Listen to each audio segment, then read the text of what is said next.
Family, कैसे हैं आप सब? उम्मीद है आप सब खैरियत से होंगे और मैं भी बिल्कुल खैरियत से हूँ, शुक्र है खुदा का। बस तबीयत थोड़ी सी ख़राब हुई हुई है, बिल्कुल सोई नहीं हूँ रात भर। एक तो एडिटिंग बहुत होती है, तो एडिटिंग मैं अगर नहीं करूँगी तो पीछे आप समझ लें काफ़ी कुछ जमा हो जाता है फिर, और उसके बाद जो है सारा कंटेंट डिलीट करना पड़ता है क्योंकि फ़ोन की स्टोरेज फुल हो जाती है। तो बड़े मसले होते हैं, और 4-5 रील एडिट करें तो फ़ोन की बैटरी ज़ीरो हो जाती है। तो रात का ही टाइम होता है, इस वक्त आप एडिटिंग वगैरह कर सकते हैं। और मुझे है नर्व्स का सीवियर प्रॉब्लम था, तो आजकल काफ़ी स्ट्रेस भी है, ऊपर से फ्रिज भी ख़राब हो गया है क्योंकि पानी का सबसे ज़्यादा मुझे इशू होता है, ठंडा पानी मुझे चाहिए होता है। तो बहरहाल अब आज तो संडे था, अब कल देखें मंडे को जाएगा वो बंदा और चेक करेगा, कंप्रेसर अल्लाह करे मिल जाए। तो ये है कि कम से कम ये टाइम लगेगा इसको, एक आध दिन तो बनने के अंदर अभी भी। बस अल्लाह ताला की आजमाइशी है, यही कह सकते हैं आप, क्योंकि हर वक्त बंदे के पास इतना नहीं होता है कि वो फ़ौरन जाके कोई चीज़ परचेज़ कर ले। आपको इस वक्त वैसे ही पता है दुनिया के क्या हालात चल रहे हैं, और वैसे ही मेरे हस्बैंड भी यहीं पे हैं पिछले कोई 5-6 महीने से पाकिस्तान में। तो बस मामला चल रहे हैं, ऊपर से तबीयत मेरी सही नहीं है। तो बहरहाल खाना तो बनाना है चाहे जो भी हो।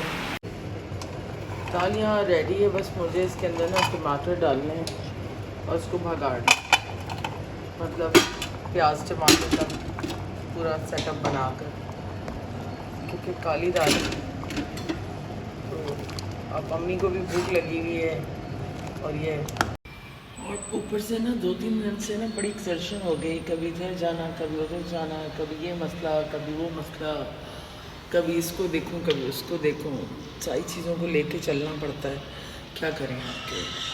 और आपकी अपनी तबीयत सही ना हो, क्योंकि मुझे ना कुछ इंजेक्शन्स लगाने हैं हर 6 मंथ पे, मुझे लगते हैं इंजेक्शन्स कुछ। तो क्योंकि मेरा विटामिन डी का लेवल ना बहुत लो हुआ है, जिसकी वजह से जो है मुझे सीवियर नर्व्स का पेन हो रहा है, तो इंजेक्शन लगवाने मुझे जाना पड़ेगा। अब देखें जैसे मौका मिलता है तो जाती हूँ, ताकि थोड़ी सी तबीयत बेटर हो, क्योंकि जो मुझे सबसे ज़्यादा पेन हो रही है वो उसी की वजह से हो रही है। यहाँ पे मैंने राइस बनाया है, मैंने आलू बैंगन बनाया है। करिए अगर तो आप आलू बैंगन खा लें। हाँ, चावल के साथ बना, चावल बन गए, आलू बैंगन भी बन गए हैं। दाल बस वेट कर रही हूँ, सुहेब आएगा टमाटर लेके फिर बनाऊँ। अम्मी वो दूसरी तरीके से बनती है ना, वो दूसरी तरह से बनाती हूँ बस। अब भैया नाया एक और गिफ्ट आया है। वालेकुम सलाम। किसने दिया? सुहेब भाई। फाड़ दो ना इसको, फाड़ने से और मिलते हैं। फट गया, एक है मैं पा रही हूँ। पूरा वैनिटी बॉक्स की तरह है, लेकिन ये इसके काम की चीज़ है, क्योंकि ये करती है ना ये वाले काम, मोतियों का सारा।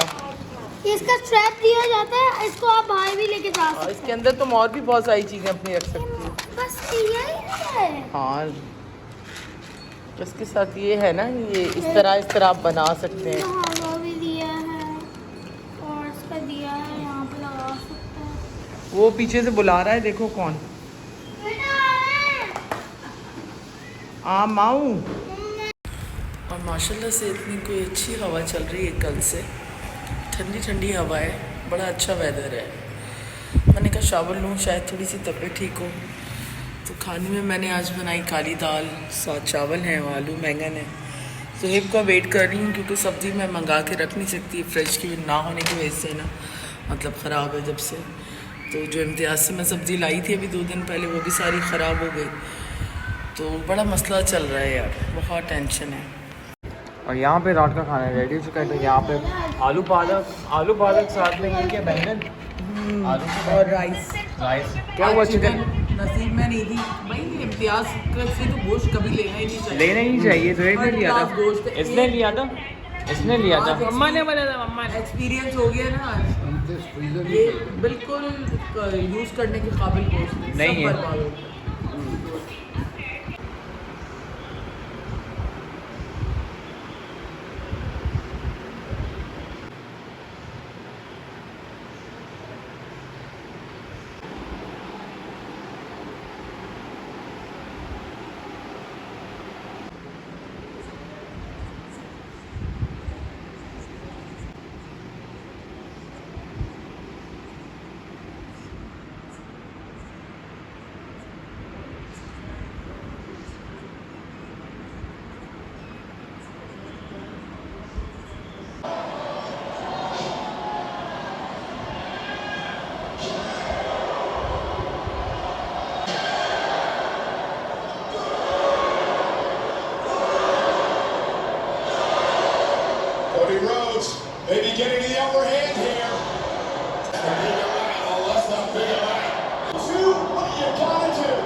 तो यहाँ पे रात के कोई 2 बज रहे हैं और आज फर्स्ट टाइम मैं इस कॉरिडोर में आई हूँ, मतलब इतनी रात को। वैसे तो वहाँ पे तो मैं फिरती रहती थी, लेकिन यहाँ पर आज फर्स्ट टाइम आई हूँ। उसकी वजह है यहाँ पे इतनी अच्छी कोई ठंडी हवा आती है ना, सुकून वाली। तो देखिए कितना सन्नाटा है, सब सो गए, सो नहीं गए वैसे, लोग अपने अपने घरों में चले जाते हैं और शाम में होती है शूटिंग, थोड़ा सा बैठते हैं। और आज जो है अब मैंने जाके मेडिसिन्स ली हैं, तो बस स्ट्रेस तो इस वक्त पूरी दुनिया में हर एक को चल रहा है। हर इंसान जो है किसी न किसी चीज़ में स्टक है और प्रॉब्लम्स में है, लेकिन समटाइम्स आपके ऊपर इतनी रिस्पॉन्सिबिलिटीज़ और इतने प्रेशर्स होते हैं कि आप अपनी हेल्थ को नहीं देख पाते। और पिछले कुछ दिनों से यस मुझे थोड़ी सी कुछ इश्यूज़ हो रहे हैं, जिसकी वजह से थोड़ा सा मैं वरीड भी हूँ, क्योंकि शायद सबको देखते देखते ना मैं अपने आप को कहीं भूल गई हूँ, सबकी ज़िम्मेदारियाँ उठाते उठाते। क्योंकि जिनकी ज़िम्मेदारियाँ थी उन्होंने बिल्कुल जो है उन चीज़ से कट ऑफ कर लिया, तो आप ऐसे छोड़ नहीं सकते, क्योंकि आपको खुदा को भी जवाब देना है। और अम्मी के लिए तो मुझे काफ़ी परेशानी है बस, क्योंकि उनको अपना इख्तियार चाहिए अपनी ज़िंदगी का, और मैं जीते जी उनसे नहीं छीनना चाहती वो चीज़, क्योंकि उन्होंने हमेशा रूल किया है अपने घर के अंदर। लेकिन ऑफ कोर्स ये मेरे हस्बैंड का घर है, तो उनके हिसाब से मुझे भी चलना पड़ता है, और हर चीज़ हम उनके हिसाब से ही करते हैं। अगर हमें कुछ इधर से उधर भी रखना होता है तो उनकी मर्ज़ी शामिल होती है। और इसी तरह अम्मी का अपना एक सिस्टम है, वो ऑफ कोर्स इस एज में आके वो अपना इख्तियार चाहती हैं हर चीज़ में, उन्हें अपना घर और अपनी चीज़ें चाहिए। एक तरफ से मुझे घर खाली करना है और दूसरी तरफ मुझे घर शिफ्ट करना है, एक बड़ा प्रोसेस है। बस दुआ कीजिएगा अल्लाह ताला आसानियाँ करे। मैं कहती हूँ नीयत साफ़ हो मंजिल वैसे ही आसान हो जाती है, और अल्लाह ताला जो है वो गैब से आपके लिए मदद करता है।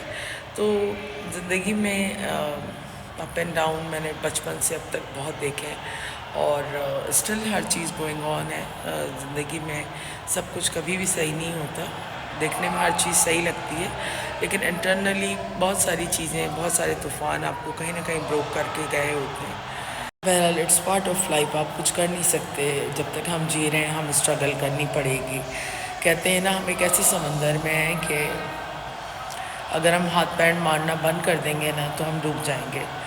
तो अल्लाह ताला ने हर चीज़ का हल तो रखा होता है, बस हमें उस हल को ढूंढना होता है। तो ज़िंदगी को एक गेम की तरह ही लें, क्योंकि ज़िंदगी बहुत खूबसूरत है, लेकिन ज़िंदगी जीने नहीं देती है। असल में ज़िंदगी में इतनी ज़िंदगी को जीना इतना मुश्किल हो गया है, या मुश्किल कर दिया है, मुश्किल बना दिया है, और मुश्किल से मुश्किल तरीन होता जा रहा है कि उस ज़िंदगी को जीने के लिए हमें रोज़ जो है ना वो मरना पड़ता है, या हम अपनी परेशानियों में ही गुम रहते हैं। तो जितने स्टैंडर्ड्स इंसान के ऊपर होते हैं ना, उतना ज़्यादा वो परेशान होता है। जबकि मैं एक सिंपल सी लाइफ गुजारती हूँ, कोई कुछ नहीं, लेकिन ये है कि फिर भी एक्सपेंस तो है ना, जीने का भी एक्सपेंस है, अब तो मरने का भी एक्सपेंस है। 12 लाख तक की ख़बर है बहरिया के अंदर, तो इट्स नॉट वेरी इजी। तो हर चीज़ का सोचना पड़ता है, लेकिन बहरहाल हर चीज़ अल्लाह ताला के हाथ में है, और ये हमारा ईमान है कि जिसने पैदा किया है वो रिस्क भी देगा, और आपकी सारी मुसीबतों में भी वो ज़रूर सुनेगा। तो बस उसी से मांगे, क्योंकि कोई आपका नहीं होता जो आपको दुनिया में औलाद को लेके आते हैं, समटाइम्स वो भी नहीं, और समटाइम्स औलाद भी नहीं होती। तो इसलिए अल्लाह पे ईमान रखना चाहिए। बस बहुत टाइम से ब्लॉग बनाया नहीं था, तो सोचा आप लोगों से बात करूँ। इंशाल्लाह एक नए ब्लॉग में जल्द मिलेंगे। जब तक अपनी फैमिली का ख्याल रखें, अपनी दुआ में हमें याद रखें। गुड नाइट, टेक केयर, अल्लाह हाफ़िज़।